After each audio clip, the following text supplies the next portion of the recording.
Good evening, everyone. I'm going to be heat treating this knife. It's a Kiridashi I'm working on.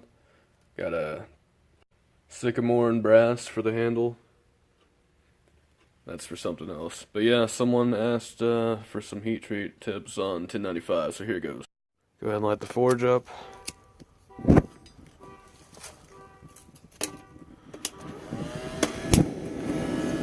Hell yeah. Right, we're just bringing this up to critical temperature.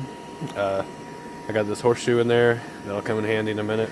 But got this little magnet right here. Those are handy. This little thing right here. And obviously to check if it's magnetic. Now, preferably do this at night if you can. I like to because it's easier to see the heat of the blade, the true temperature. I don't have a thermometer, like a laser thermometer or whatever. So this is how we're gonna do it. Just got it on a low, blower on low right now, real low setting. I don't want to get this too hot because it's thin. This 3/32 thick steel right here. Let's see how it goes. All right, so that's almost at critical temperature. Looks pretty good. We're gonna let that air cool. That's our first cycle of normalization. All right, the second stage of normalization. We're gonna let it air cool. And the third stage, we'll do something a little different this time. And right at the third stage, we're going to take this horseshoe out and dip it in our quenching tank, which is a pie tray for me.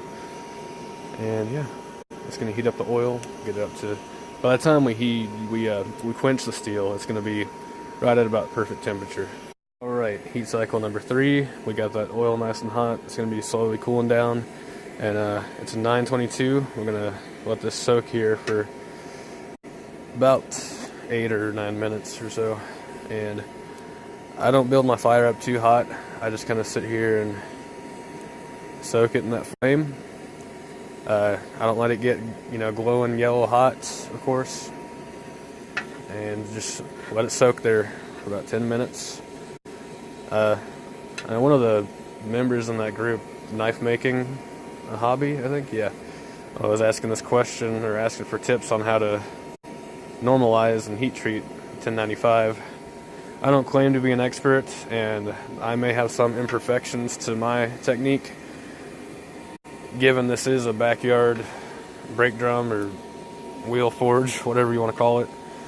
So I do with what I got, make do with what I have. I like to think of the blade as a steak, and you don't want to leave it on one side for too long, so just give it a good flip over every once in a while, Don't let it sit and burn that one side, and just kind of move it around a little bit, Give it a little wiggle. Soak it in that flame so it's nice and dull red temperature, almost to a orange, and then we're gonna let air cool one more time. All right, we're on the final heat cycle. It's just a little bit magnetic still towards the base of the blade, so we're going to leave it in a little longer. Alright, we're about 30 seconds in. It's at critical temperature, and it's ready.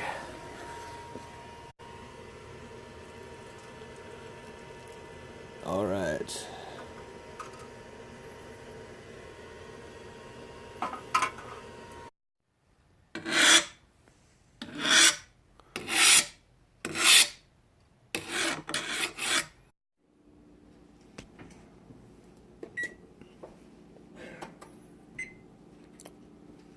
We'll do that twice, and then we're done.